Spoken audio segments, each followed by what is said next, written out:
여러분 2050 클럽에 대해 아십니까?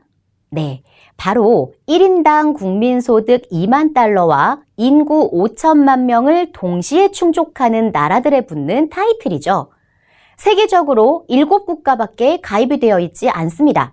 그럼 우리나라는 2050 클럽에 가입을 했을까요? 네, 했습니다. 일본, 미국, 프랑스, 이탈리아, 독일, 영국에 이어서 2012년에 7국가 중 마지막으로 가입을 해냈습니다.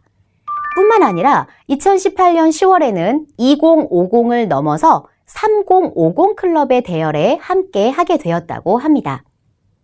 하지만 우리나라 국민들의 삶의 만족도는 어떤가요? OECD 36개국 중 29위, 1인당 평균 노동시간은 2위, 자살률은 1위에 랭크되어 있는 현실입니다. 왜 이런 현상이 나타나는 걸까요? 너무 빠른 성장에만 치우치다 보니 정작 개인의 마음을 돌아보며 다독여줄 여유도 없이 그저 앞만 보고 달렸다는 겁니다. 경제적 성장이 목표였지만 그것이 곧 개인의 행복과 비례하지는 않는다는 이야기겠죠. 우리가 지금 워라밸을 꿈꾸는 이유도 사실 개인의 삶의 만족도를 높이자는 것인데 그 최종 목적지로 향하는 길이 또 일에 치이고 행복도를 떨어뜨리고 앞만 보고 무조건 달리는 형상이면 안 되겠죠. 그럼 앞으로 우리는 목적지를 향해 어떻게 가야 하는가? 지금부터는 속력이 아니라 속도를 조절하시라 말씀드리고 싶습니다. 흔히 속력과 속도를 같은 의미로 생각하는 분들이 있습니다. 그러나 속력과 속도에는 한 가지 차이가 있죠. 바로 방향이 있느냐 아니냐의 차이입니다. 사전에서 정의하는 속력과 속도의 의미를 보면 속력은 물체의 빠르기를 나타내는 물리량이며 속도는 물체의 운동 방향과 빠르기를 함께 나타내는 물리량입니다. 즉, 속력은 단순 빠르기만을, 속도는 빠르기 플러스 방향이라고 볼 수 있겠죠. 우리가 해야 하는 일에는 최대 빨리 무언가 성과를 내서 보여야 하는 최대한 빠르기를 요하는 것도 있고 천천히 느리게 성과를 내야 좋은 일도 있습니다. 오히려 후자의 경우에는 빠른 속력에만 집중했을 때 불안을 초래하고 일의 결과를 좋지 못하게 만드는 경우도 발생하게 됩니다. 인생은 마라톤이라는 이야기를 많이 하는데요. 그래서 속력이 아니라 속도를 조절해야 하는 것이 바로 인생이라는 의미겠죠.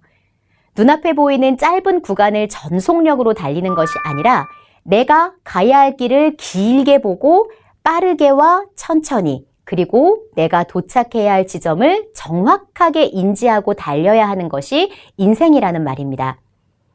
이러한 길고 긴 마라톤을 하며 올바른 방향을 찾는 데 있어서 반드시 우리가 가져야 할 3가지가 있는데요. 바로 소명과 가치, 그리고 통찰입니다. 첫 번째로 소명의식을 갖게 되면 내 직업의 방향을 찾을 수 있게 됩니다. 내가 이 일을 하는 데 있어서 개인적으로 또 사회적으로 어떤 의미를 발견할 수 있는지, 그리고 그것이 나의 삶의 목적을 어떻게 실현할 수 있는지 생각하며 나아가야 한다는 것입니다. 무수히 많은 사람들이 같은 직업을 가지고 있지만 그들이 갖고 있는 마음가짐은 모두 다 다릅니다. 여러분들은 어떤 마음가짐을 가지고 계신가요? 두 번째로, 내가 가장 소중하게 여기는 가치가 무엇인지 깨달으면 내 인생의 방향을 찾을 수 있게 됩니다. 많은 사람들이 당신은 무엇과도 바꿀 수 없는 가치가 있습니까? 라고 물으면 생각해 본 적 없는데요? 라고 말합니다. 또 다른 사람들은 가족이라든지 행복, 성공이라고 답하는 사람들도 있고요. 이러한 가치라는 것은 내가 인생을 걸어가면서 어떠한 장애를 만났을 때, 역경에 부딪혔을 때 나를 다시 일으켜줄 수 있는 힘이 됩니다. 혹은 목적지를 찾아가는데 나침판이 되어주기도 하죠. 지켜야 할 가치가 있는 사람과 그렇지 못한 사람은 분명 인생을 마주하는 마음가짐에 있어 많은 차이가 있을 수밖에 없을 것입니다.